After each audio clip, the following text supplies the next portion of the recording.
വേനൽ മഴ പെയ്യുകയും വനത്തിൽ തീറ്റയും വെള്ളം ലഭിക്കുകയും ചെയ്തിട്ടും മൂന്നാർ മേഖലയിൽ കാട്ടാനകൾ കാടിറങ്ങുന്നത് തൊഴിലാളി കുടുംബങ്ങളെ വലയ്ക്കുന്നു. നല്ലതണ്ണി ITDയിലാണ് വിരിക്കൊമ്പൻ എന്ന് വിളിക്കുന്ന കാട്ടാന എത്തിയത്.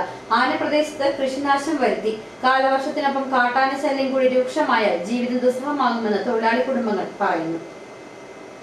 വേനൽ മഴ പെയ്ത് വനത്തിൽ തീറ്റയും വെള്ളവും ലഭിക്കുന്നതോടെ മൂന്നാറിലെ തോട്ടം മേഖലയിൽ കാട്ടാനശല്യം കുറയുമെന്നായിരുന്നു തൊഴിലാളി കുടുംബങ്ങളുടെ പ്രതീക്ഷ. പക്ഷേ മഴക്കാലം എത്തിയിട്ടും കാട്ടാനകൾ കാട് കയറാൻ തയ്യാറായിട്ടില്ല.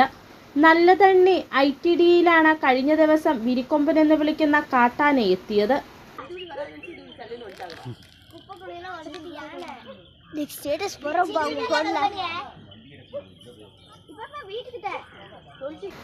ആന പ്രദേശത്ത് കൃഷിനാശം വരുത്തി. നല്ലതണ്ണി കല്ലാർ മാലിന്യ പ്ലാന്റിന് സമീപമുള്ള പ്രദേശമാണിവിടം. ഈ മേഖലയിൽ ഒറ്റക്കൊമ്പനടക്കം വേറെയും കാട്ടാനകൾ തമ്പടിച്ച് ചുറ്റിത്തിരിയുന്നുണ്ട്. ഇതും ആളുകളിൽ ആശങ്കയാണ്. വനത്തിൽ തീറ്റയും വെള്ളവും ലഭിച്ചു തുടങ്ങിയിട്ടും കാട് കയറാത്ത കാട്ടാനകളെ വനത്തിലേക്ക് തുരത്തണമെന്ന ആവശ്യം ശക്തമാണ്. കാലവർഷത്തിനൊപ്പം കാട്ടാനശല്യം കൂടി രൂക്ഷമായാൽ ജീവിതം ദുസ്സഹമാകുമെന്ന് തൊഴിലാളി കുടുംബങ്ങൾ പറയുന്നു.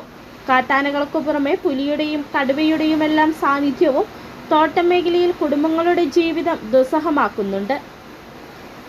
City vision, Munnar.